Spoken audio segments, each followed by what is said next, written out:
Greetings, travelers. I'm Enra Silver, and welcome to episode 45 of Glitch Slapped by Enra. This episode will be a deep dive into the incredibly useful glitch, the wire glitch. I'll also cover the reverse wire glitch since these two glitches are often used together. This will be a bit longer than my usual episodes, simply because these two glitches have so many uses. A little while ago, I released a beginner's guide to glitches in 2023. In this guide, I went over how to perform each of the glitches, and I'll link it on screen now. For a refresher, you perform a wire glitch by picking a piece out of the menu, going into the wire menu, placing your cursor on a connection point, and then simultaneously pressing the build and wire menu buttons to glitch the piece you picked onto the connection point. Seems simple enough, right? That's merely the tip of the iceberg, my friend. Now notice, if you drop out of wire menu, the same piece you had selected before will still be your active piece. This means the game remembers what piece you had active when you go into one of the build submenus, wire or edit. I think of this memory as the wire cache. With the exception of the adjacency glitch, every glitch in the game involves manipulation of this wire cache in some way. With the wire glitch, you are storing the piece in your wire cache, and then when you glitch it in, you are building at the same time you leave wire menu, so the game places the piece that was in the cache, but doesn't check to see if it's red or green stated. Before we go any further, let's get some terminology out of the way. Here we have a connection point. This will tell you everything you need to know about how pieces will orient on the point. The outer circle indicates spatial orientation in reference to the planet's surface. The lightning bolt indicates spatial orientation in reference to the connection point itself. This is a standard connection point. It has a circle perfectly perpendicular to the planet's surface, and the skinny end of the lightning bolt pointed directly downward. I call this a standard connection point because every piece in the game with a connection point has this exact point, with 3 exceptions that I'll go over later. Also, anytime you create connection points with reverse wire glitching, they have this orientation. That covers the terms I'll be using in this episode. Now let's look at how pieces glitch onto points. Every piece in the game glitches onto connection points in a constant, repeatable way. By this, I mean that a floor will always glitch onto a point perpendicular to the circle, with the top of the floor pointed towards the fat end of the lightning bolt. This means that by changing either the orientation of the circle or the lightning bolt, we can change how the floor glitches in, and we can know ahead of time exactly what that change will be. As an example, look at how the floor glitches onto a standard connection point. Exactly how it would look if you placed it normally. Now let's look how it glitches onto a light panel. Earlier I mentioned that 3 pieces didn't have standard connection points, and the light panel is one of them.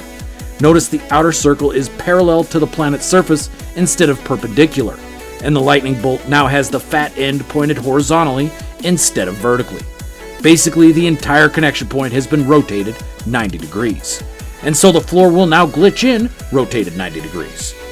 Now what's incredibly useful about the light panels is that the lightning bolt will always have the fat end pointed to the side of the floor to the left of the line on the top of the panel. So we can get pieces pointed in any of 4 directions simply by rotating the floor. One thing to mention is that the connection point on light panels is physically located slightly below the actual piece. Since pieces glitch in relationship to the connection point, not the actual piece, anything glitched onto a light panel will be centered slightly below the light panel. If you have another piece placed to snap the light panel to, you are able to glitch a piece onto the light panel, delete the light panel, snap it back, rotate it to a new facing, place it, and glitch another piece onto it, but facing a different way. You can repeat this as much as you want. Now let's take a quick look at the other 2 pieces with non-standard connection points, the SRT and the sphere generator.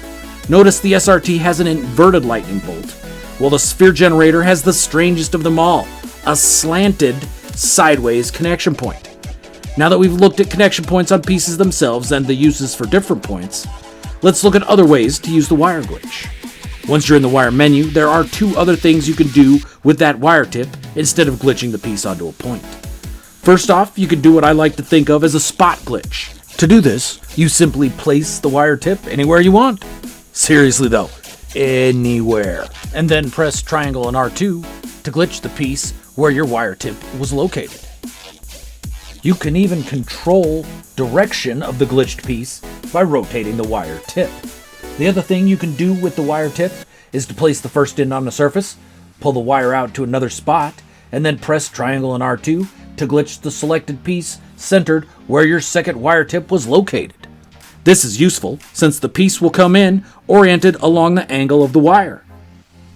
In the last episode, I went over the tether glitch in detail, and if you use the tether glitch to make a sized wire like I showed you, this is the technique to place sized pieces as well. As you progress as a builder, you'll find yourself mixing glitches together more and more, as there's a lot of synergy with the different glitches. Speaking of synergy, let's look at the reverse wire glitch now. To perform a reverse wire glitch, green state a piece and press triangle and R2 to enter the wire menu and place or build a wire tip. You'll now have a wire as your active piece, but remember the wire cache we talked about a few minutes ago? That's where the piece you had green stated now lives. So if you pull the wire to another connection point, or simply place it on any surface and press triangle and R2 again, you'll glitch the piece onto that point, but it will orient following the angle of the wire. Another thing you can do is to attach the other end of the wire to a connection point. You can then reverse wire glitch another piece and attach that wire to your first reverse wire glitched point. This will give you two connection points, each centered on the piece it was reversed wire glitched from. Now, because when you delete a piece with a connection point, all wires attached to that point are also deleted, reverse wire glitch is how you can set points that don't delete. Since reverse wire glitched points aren't actually attached to any piece, they'll stay when pieces are deleted. There are two main uses for this technique: altering connection point orientation and making circles. Let's go over circles first.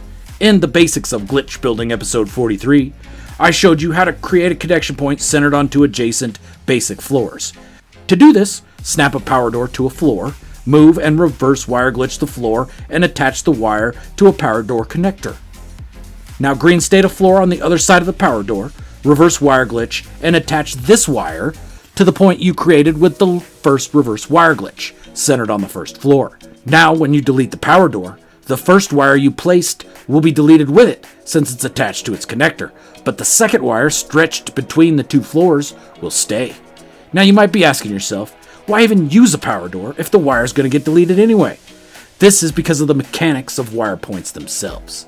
If a free-floating wire point is attached to another free-floating point, the wire connectors tend to twist. By twist, I mean the lightning bolt tends to rotate unexpectedly. This is because when you attach a wire to a connection point, both points have the orientation of the second point. With a free-floating point, the game has no reference for how it's supposed to orient, so it basically makes it up. If the connection point is attached to pieces or to other points, the game has a reference for how it's supposed to orient. I like to think of this as every point needs to be anchored, either to a piece or another point. Wire twist always refers to the lightning bolt altering. The circle will always shift to follow the direction of the wire. Now back to circles. Once you have these 2 points centered on the floor panels, you need to decide which panel will be the center of your circle. This point will be called the build point, and we'll call the other point the scaffolding point. Start by green stating a floor above the floor centered on the scaffolding point, and reverse wire glitching. Now pull that wire and glitch it onto the build point. Since the piece glitches in along the wire angle, we now have a floor at 45 degrees to the first. If you snap floors all the way around, you've got an 8-sided circle.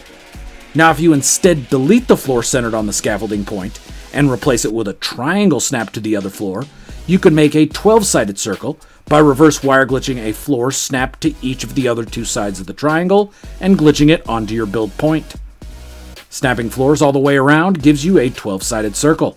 For bigger circles, I'll link a tutorial by Beeblebum on screen now that will show you how to go up to 128 sides. Now let's look at how to alter connection points in a predictable, controllable manner. For the purposes of this video, I'll use light floors, but this can be done in many different ways. I showed how to invert a point during the basic guide to glitch building, but this is a deep dive, so let's take a closer look at what's happening and look at ways to make other non-standard points. Let's start back with our 2 floors with centered standard connection points. If I green state another floor in the same direction the wire is running, an adjacency glitch, I end up with a small floor centered where the basic floor would have been. Now I can snap another small floor off the first, delete the first and replace it with a light floor. Alternatively, I can use universal adjacency to go straight from a basic floor to a light panel, Either way, once a light panel is centered where a basic floor would be, orient the panel so the line is pointed like you see.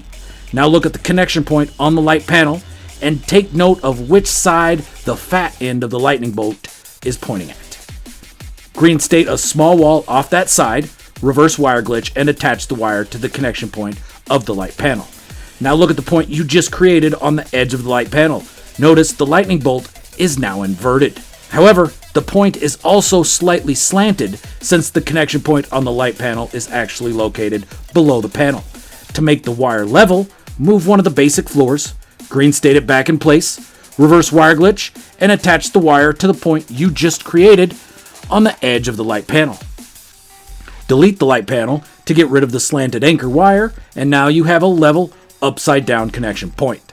Notice that since the wire running to the other standard connection point is still there, if you put your cursor on the point where the two wires meet, you can toggle between the two different, standard or inverted, connection points. This is done with R1 or L1 on PS. I'll link the buttons for Xbox and PC on screen now. Alternatively, since you already have a connection point centered on the basic floor, you can simply attach a wire to it and pull the wire to the other point. However, watch what happens if I attach the wire to the point on the light panel and pull it to the point centered on the floor. Once I delete the light panel and look at the connection point, it's now a standard point, not inverted. This demonstrates another property of connection points that you need to pay attention to. When connecting two points, both points will have the orientation of the second point. Now, let's go a bit deeper. Watch what happens if we create a connection point on the light panel from the same side the line is on. Once we have the wire level, look at the lightning bolt. It's now sideways. This is how you can use light panels to alter the orientation of connection points, as well as get connection points with multiple different orientations. Sometimes it can be a bit tough to get the points to change orientations, but there is a way around this. Earlier I mentioned synergy between the different glitches. Let's look at another example. The wire glitch and adjacency glitch have a cool synergy. Starting from one of our centered floor points, create a point with a light panel off to one side. We'll make it standard for the purposes of the tutorial, but it can have whatever orientation you'd like. Pull a wire from the center to the outside connection point, but instead of attaching it, adjacency glitch it. Now it's a byte beat wire, and both connection points are byte beat points, since the byte beat wire is the next wire over in the wire menu. Now let's get crazy. Make another connection point off a different side, attach the wire, pull it to the center point. Toggle to the byte beat with R2, and then adjacency glitch. Now it's a teleport cable. Once more with feeling. Create another point off the last side that doesn't have a wire. Attach the wire, pull it to the center, toggle to the teleport cable, and adjacency glitch for a supply pipe. Now you have a four-way connection point you can wire glitch anything onto, and you can change the way it faces simply by toggling to a different kind of wire before you glitch it. Synergy, baby! Now personally, I think that building floors out of floor pieces and walls out of wall pieces is boring. So I tend to beat boredom by doing the opposite. In order to do this, all you need to do is switch your connection point circle from perpendicular to parallel. Light floors already have the circle parallel, but like I've shown multiple times in this episode, the pieces come in slightly lower than the center of the floor, so it's tough to match up with pre-existing portions of a build. All points created by reverse wire glitching and pulling horizontally have perpendicular circles, so what you need to do is reverse wire glitch and pull wires vertically instead. Now remember how wires need to be anchored to prevent twist? When pulling vertically, the wire will always twist in the horizontal direction of the anchor wire, so you need to be aware of this when setting up your anchor wire. Let me demonstrate with, surprise surprise, light boxes! Glitch a box onto a point and snap another on top. Green state a third on top of the second, and reverse wire glitch, attaching the wire to the connection point of the second light box. Now move the first box, green state it back, reverse wire glitch, and attach this wire to the centered wire on top of the second box. Delete the boxes, and let's check out the connection point.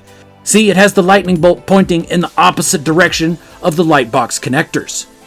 Now what if you don't want the lightning bolt pointing that way, but instead want it pointing directly away from your original glitch point? This is fairly easy, just takes a couple more steps.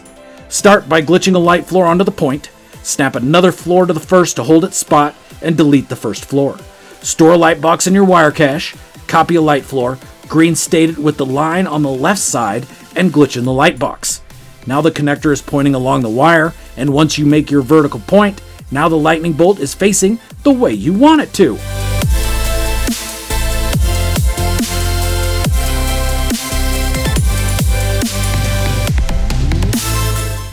Next, let's look at how to fix a connection point that's twisted on you.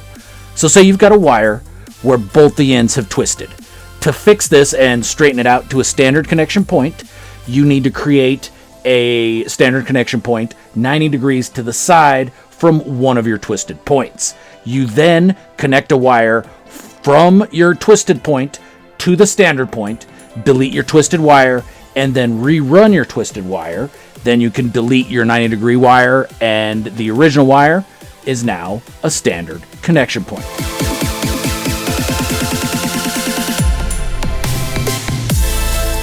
So whenever you're pulling wires at an angle, the main thing to remember is always pull from the top down. So we'll use light boxes because this is me.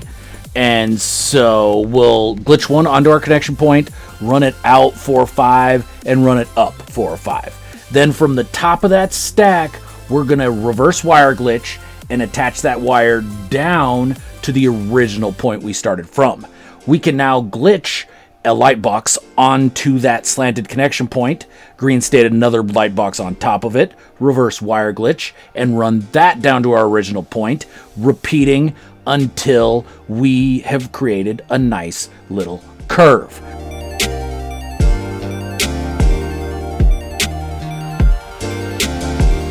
We'll do about 4 or 5 wires here, and then let's glitch some stools onto them, and you can see you get a nice little curve of stools.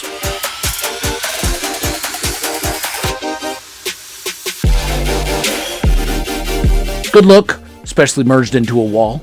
And that's a quick and easy review of how to pull slanted wires. Now let's talk about another property of connection points, one I like to think of as polarity.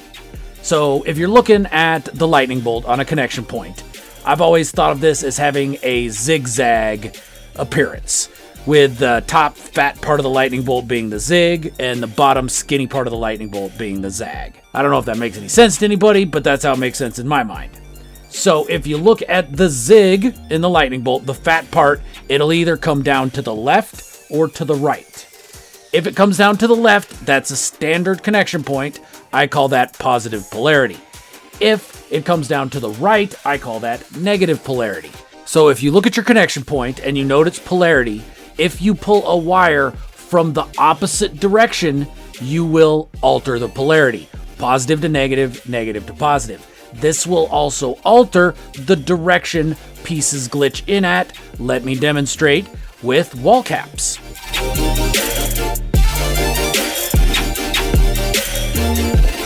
So that's a quick and easy lesson on polarity. Something else to keep in mind when you're looking at your connection point and trying to figure out what orientation a piece will have when it glitches in. Now, something else to keep in mind about connection points is that each connection point can only have 10 connections to it. Once you attach the 10th wire to a connection point, it disappears. Doesn't matter what you try and do, it will not reappear until you delete one of those 10 wires. Now, this can be a problem if you've got, say, a 16-sided circle that you're wanting to run wires inward from each of the 16 spots. You're not going to be able to do it. You're going to have to run 10 wires, glitch everything you want onto those 10 wires, delete them, and then do the last 6. However, of course, there's a workaround. To do that, you simply adjacency to byte beat wires instead of connecting to that central point. And then the game will let you connect as many things as you want because it doesn't recognize any other wire connections to that point. They're all byte beat wires, and since you've adjacency glitched them in, you can connect as many as you want. If you used just actual byte beat wires and connected them one by one, you would also still run into that 10 wire cap. So, Something to keep in mind when using connection points. And that's going to do it for this deep dive into wire glitching. I called this a deep dive, but if you're interested in further explanations of pull angles and how to build complex wire scaffolding, you definitely need to check out Beeblebum and Crisscross Applesauce. They're both masters at wire manipulation with some great advanced glitch building tutorials. I'll link both their channels on screen now and in the description. Hopefully you found something useful in today's episode, and I appreciate you sticking around to the end. Please do the YouTube things. Check back in a couple days for the next deep dive. This one will cover universal adjacency. I'm Enra Silver, and I'll see you around the verse.